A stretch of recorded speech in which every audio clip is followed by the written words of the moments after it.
How are you feeling right now? What is going through your mind? First, thanks to all of you. It's my pleasure to be here for one of the biggest events for pianists of Germany, and I would say I really enjoyed the stage.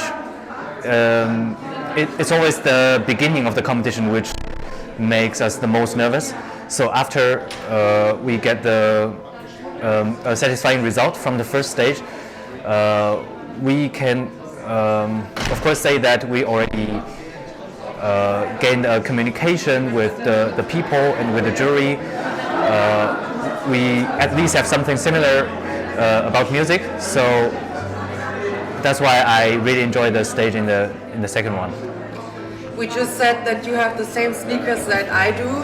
For me, a ritualist always feel comfortable when I go on stage or moderate or anything. Do you have a ritual you do or anything you always do before you perform?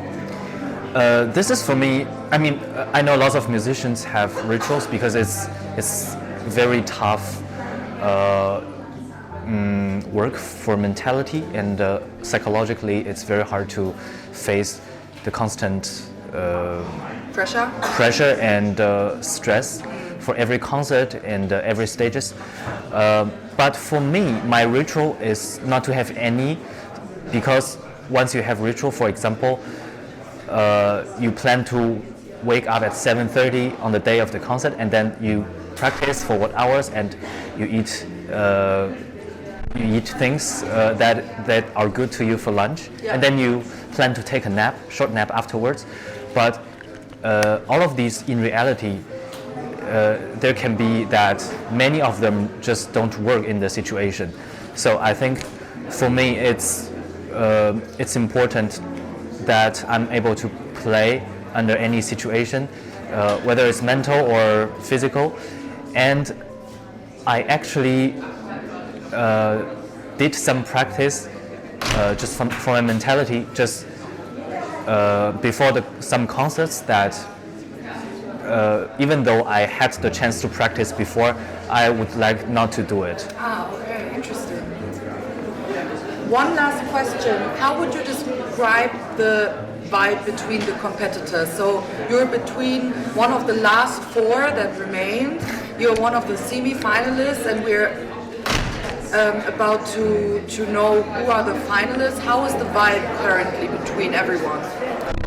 I think, for example, I think 2 or 3 of the contestants from other competitions or music festival in certain situations. And for us, first of all, they're really nice people, and I love being friends with them. That's so nice.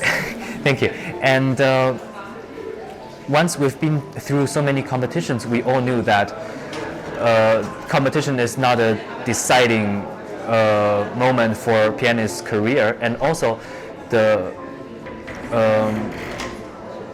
outcome, the results of the competitions don't decide on exactly on how we play and how good we are as pianists. So such wise words. So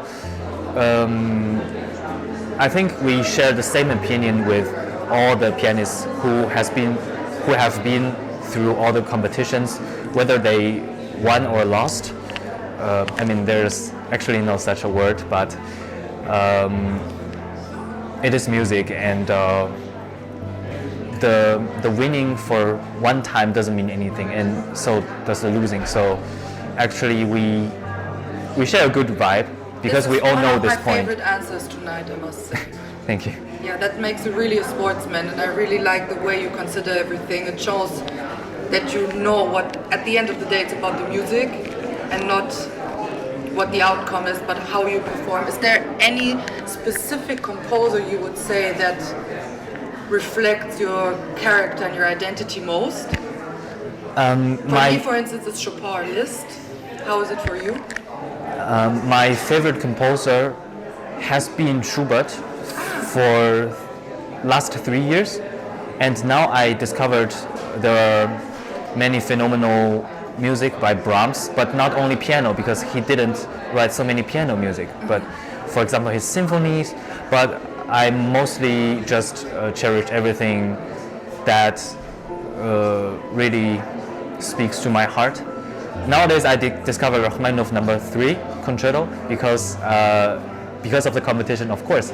But I started to practice because of the competition. But since I became more and more familiar with this piece, I really fell in love with this piece, and I hope if I can get to the finals, I will choose the concerto. Then I wish you all the best of luck, Mr. Zang. I keep my fingers crossed. We will find out in a minute. Thank you so much for your time and the insights. Thank you too. Let's hope for the best.